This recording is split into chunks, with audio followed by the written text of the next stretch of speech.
I've got no roots, but my home was never on the ground. I've got no roots, but my home was never on the ground. I've got no roots.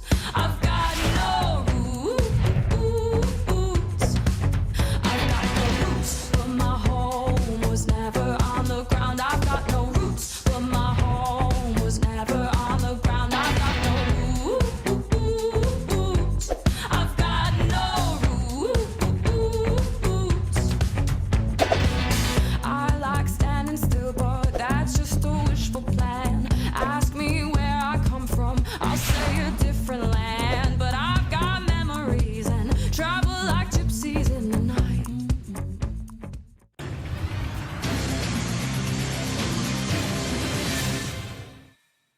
네, 뭐하고 사나 뭐 먹고 사나 고민을 해보는 시간이죠. 유한솔의 오늘 뭐 사니 이어집니다.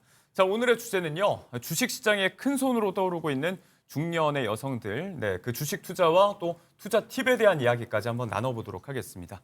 관련해서 차영주 YG경제연구소장님께 질문을 좀 드려보고요. 일타수강생 박진아 아나운서도 함께합니다. 두 분 어서 오세요. 안녕하십니까? 네, 올해 국내 증시는 역대급 호황이었지만 이 와중에도 개미 투자자들은 소외됐다는 이야기가 많았는데, 자, 이 와중에 의외 호성적을 거둔 투자자들이 있습니다. 올해 1월부터 9월까지 코스피 수익률 1위가 바로 60대 이상의 중년 여성들이었다고 해요. 예, 그렇습니다. 우리가 이제 주식 거래가 한 건이라도 있는 10만 원 이상 계좌 224만여 개의 성별 예. 여부를 이제 검색을 이제 해봤습니다. 그러다 보니까 이제 한 증권사에서 이것을 이제 검색을 해봤는데요. 올 9월까지 60대 이상, 그러니까 우리가 이제 각 연령층 50대, 60대 나누는 겁니다. 예. 60대 이상인 분의 투자 수익률이 26.9%에 달했다라고 말씀드릴 네. 수가 있겠고, 그 다음에 40대가 25.9, 네. 50대가 25.7%로 중장년 여성층의 수익률이 상당히 좋았다라고 얘기를 합니다. 네. 그럼 남성은 어떻게 될 것인가? 네. 궁금하시죠? 네. 남성들의 평균 수익률은 21%인데요.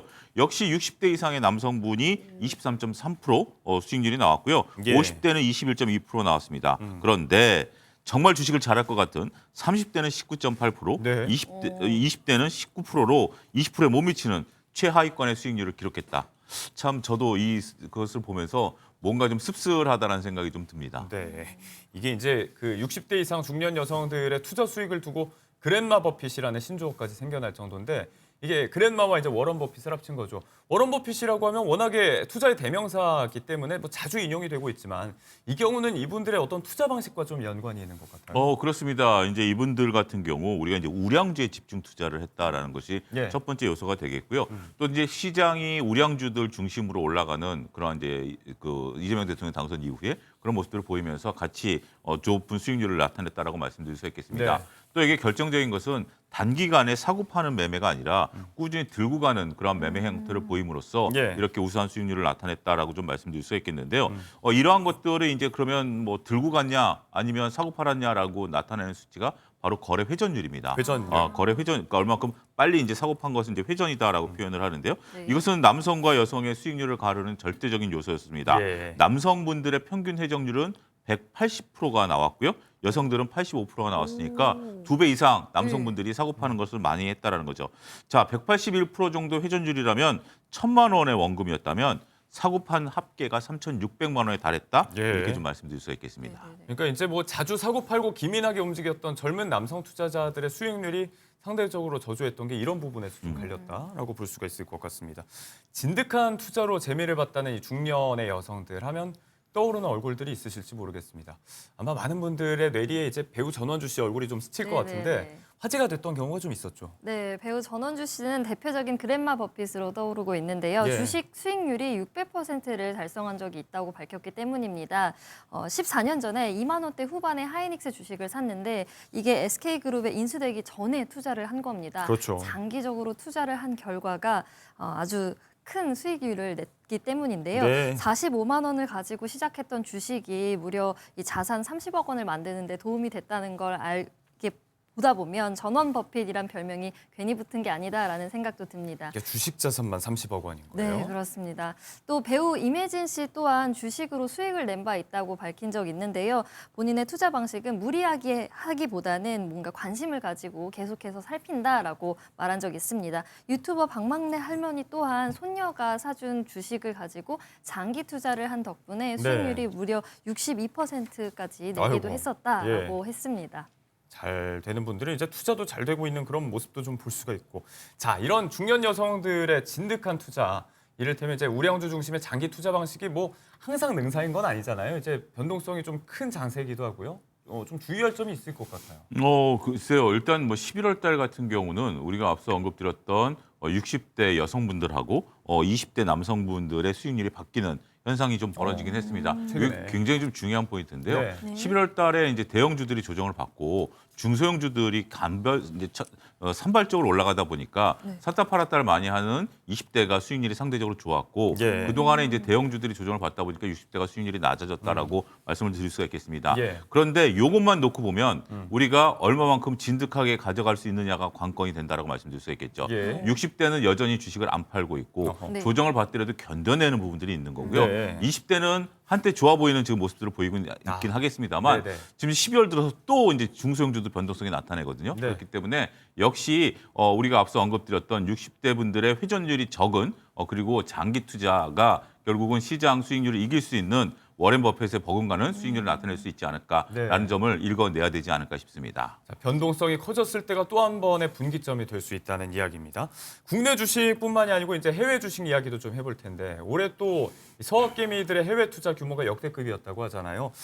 지금 해외 우량주 같은 종목들을 보유하고 있는 중년 여성들도 꽤 많이 보이는 것 같아서요. 그렇습니다. 한국 예탁결제원, 그러니까 이제 우리가 주식을 사면 예탁결제원에 주식을 맡겨야 되거든요. 거기에 이제 나온 것을 보면 예. 미국 주식의 순 매수액이 350억 8,900만 달러입니다. 우리나라 돈으로 약 45조에 달할 정도인데요. 네. 최근에 특히 또 이러한 숫자가 더 늘어났다라고 말씀드릴 수 있겠습니다. 11월 달에 국내 투자자들의 해외 주식 순매수액이 55억 2,248만 달러로 우리나라 돈으로 8조 1,100억 원이 넘는 금액입니다. 네. 10월 달에 68억 1,300만 달러를 매수한 이후에 두 달 연속 초대형급으로 매수를 하고 있다라고 좀 말씀드릴 수 있겠습니다. 예. 그러다 보니까 해외 주식 보관액 역시 2,200억 달러, 우리나라 돈으로 328조에 달한다라고 말씀드릴 수 있겠습니다. 예. 일단 환율이 조금 많이 올랐죠. 1,470원대까지 올라가다 보니까 환율 부담인지 순매수액 자체는 조금 줄어들고는 있긴 하겠습니다만 여전히 해외 주식에 대한 관심은 늘어나고 있다라고 말씀드릴 수가 있겠습니다. 주변을 봐도 뭐 그런 분위기들 많이 읽고 계실 텐데, 이렇게 투자들도 많이 하고 또 미국 장세도 뭐 올해 못지않게 강세였기 때문에 수익을 본 분들이 많이 계실 거거든요. 자, 해외 주식 같은 경우는 지금 연말이면 양도세 걱정을 좀 해야 됩니다. 일반적으로 250만 원 기준 많이 알고 계실 텐데, 이거 구체적으로 정리를 좀 해주시면 좋을 것 같아요. 예, 그렇습니다. 국내 주식 같은 경우는 우리가 이제 양도세가 없습니다. 그러니까 내가 삼성전자를 5만 원에 사서 10만 원에 팔았다라고 한다라면 그냥 거기에 따른 매매 수수료만 내면 되는 건데요. 미국 같은 경우는 엔비디아를 저점에 사서 고점에 팔았으면 수익 난 것에 대해서 이제 양도세를 내야 됩니다. 그런 부분들이 올해 한 20만 명이 넘어설 것으로 보여집니다. 작년에 예. 한 10만여 명이 여기에 이제 신고를 네. 했는데요. 그런데 지금 올해 같은 경우는 나스닥이 한 20%, S&P가 한 16% 올랐기 때문에 상당히 이제 늘어날 것으로 보고 예. 또 여담입니다만 이제 환차익까지 또 볼 수 있는 환율이 올랐기 때문에 그런 부분들인데요. 네. 일단 기준점은 250만 원입니다. 250만 원 수익까지는 양도세를 안 내고요. 네. 250만 원 이상 내가 돈을 벌었다라고 한다면 양도세를 내야 되는데요. 이 양도세는 1월 1일서부터 12월 31일까지가 과세 기준입니다. 그렇기 때문에 내가 6월 달에 들어가서 10월 달에 팔았다 하더라도 양도세를 내야 되는 부분들이 있다라고 좀 말씀드릴 수 있겠습니다. 이것은 우리가 지금 당장 12월 말에 양도세를 내는 것은 아니고요. 네. 우리가 5월 달에 종합과세 신고를 하지 않습니까? 이때 신고를 해야 되는 거고요. 네. 이거는 자발적으로 신고를 하셔야 됩니다. 네. 만약에 자발적으로 신고하시지 않으셨다라면 네. 나중에 그 가산금까지 과세가 될 수 있는데요. 미신고 가산세가 예, 있죠. 근데 뭐 어렵다라고 생각하지 마시고요. 네. 우리가 이제 홈택스라고 인터넷 기반에 이제 신청할 수 있는 것이 있기 때문에 5월 달에 홈택스에서 해외 주식에 대한 내가 양도세 신고를 하시면 되겠다. 뭐 그렇게 어려운 건 아닙니다. 저도 해봤는데요. 그런 부분들을 좀 보시면 되지 않을까 싶습니다. 네. 본인들 수익 규모에 따라서 아마 염두에 좀 두고 계실 것 같은데 예. 미리 네. 좀 생각들 하셔야겠습니다. 네. 또 전략을 잘 짜면 이 해외 주식 양도세 부담을 줄일 수 있다고 하던데 방법이 뭘까요? 일단 지금 뭐 양도세를 제가 이제 직접 양도세를 내야 되는 입장이다라면 이 주식은 이제 이익이 난 거 아니겠습니까? 그 이익을 가족들에게 증여하는 겁니다.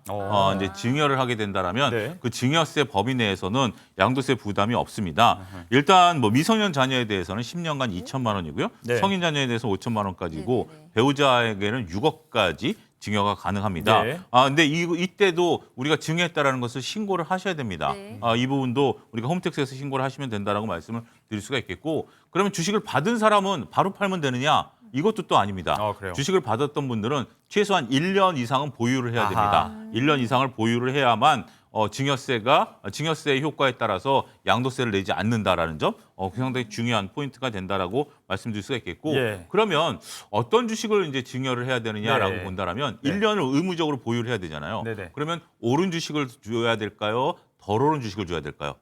일단 증여세 자체를 좀 낮추려면 내려가는 걸 덜 주는 게- 오른 주식을 줘서 1년 정도 보유를 할 수 있는, 그러니까 이제 우리가 해외 주식에 대한 양도세도 있습니다만 일반적으로 증여와 관련된 것은 네. 증여세 신고를 하고 바로 덜 오른 주식을 삼으로써 우리가 여러 가지 그 세금을 줄일 수 있는 효과가 나타날 수 있다라고 말씀드릴 수가 있겠습니다. 예. 한 가지 여담으로 이제 우리나라 같은 경우 이제 만약에 내가 대주주에 따른 50억 이상의 주식을 보유하고 있다라든지 예. 연말에 배당과 관련된 부분들을 좀 받아야 되겠다라고 하시는 분들은 미국과 우리나라가 또 다른 점들은 우리는 3일 수도 결제를 합니다. 3일 수도 결제를 하기 때문에 예. 이 부분에 대해서는 우리가 이제 30일이 아마 우리 거래 마지막 날일 텐데요. 30일 이전에 이틀 이전에 예. 주식을 사고 팔아야 된다라는 것도 한 가지 팁으로 알려드리도록 하겠습니다. 네, 연말 주식 처분할 때 날짜 고려까지 좀 하셔야 된다는 말씀까지 해주셨습니다.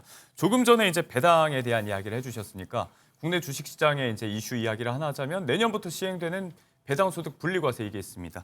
일단은 이게 배당 성향에 대한 이 대주주들에 대한 유인 효과, 인센티브 차원이겠지만 투자 수익에 따라서 일반 투자자들도 좀 혜택을 볼 것 같아요.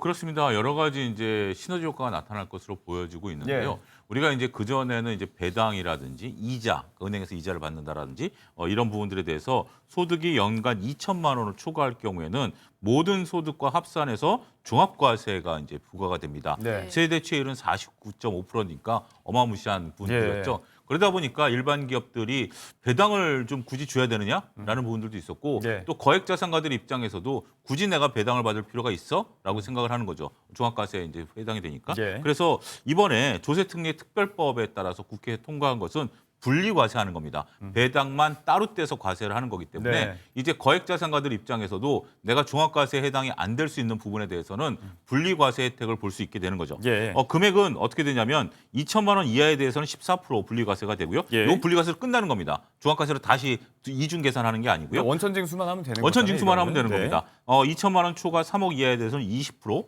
3억 초과 50억 이하에서는 25%, 예. 이번에 신설된 50억 초과 구간에 대해서는 30% 세율이 적용된다라고 말씀드릴 수가 있겠습니다. 자, 근데 이제 모든 종목에 해당되는 게 아니고 이 배당 성향 기준을 충족한 기업에 한해서만이죠. 이 기준이 있잖아요. 예, 그렇습니다. 이 기준이라는 것은 배당 성향이 40% 이상이거나 배당 성향이 25%인데 전년 대비해서 10% 이상 배당 성향이 증가한 건데요. 네. 여기서 이제 배당 성향 그러니까 조금 이제 혼돈이 오실 수 있을 텐데요. 배당 성향은 순이익의 몇 프로를 배당을 주느냐라는 겁니다. 예를 들어서 내가 어떤 A라는 기업이 100억 순이익이 났는데 네. 배당 성향이 40%라면 40억을 배당을 주주들에게 주는 거죠. 환원을 한다. 환원하는 거고요. 25%는 25억을 주는 거죠.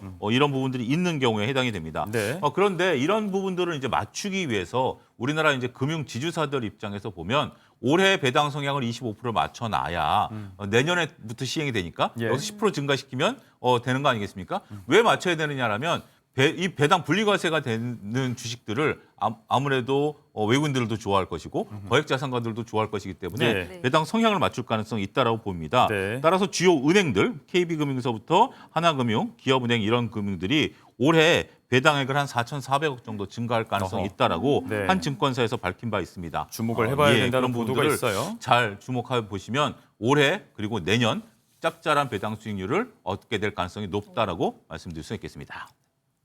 저도 주식을 조금 하고 있는데 네. 소액으로 주식을 하는 사람들한테 조금 주의사항을 좀 짚어주신다면 뭐가 있을까요? 짧게 한 일단 말씀 뭐 부탁드릴게요. 주식을 안 하셨던 분들이라면 모의 투자부터 한번 좀 연습하는 부분들이 좀 있을 필요가 있을 것이고 예. 그다음에 ETF 투자도 상당히 네. 좋습니다. 특히 이제 연말에는 배당인데 어떤 기업이 배당을 많이 주는지는 좀 모호하지 않습니까? 네. 그러다 보니까 이 배당을 많이 주는 ETF를 산다라는 거, 네. 그다음에 분할 매수를 꼭 지켜서 매매를 해야 된다라는 이 세 가지 팁을 시청자 여러분들에게 네. 드리도록 네. 하겠습니다. 자, 오늘 주식 시장의 큰손 그랜마 버핏 60대 이상 중년 여성들의 투자에서부터 주식 투자 팁까지 한번 하나하나 알아봤습니다.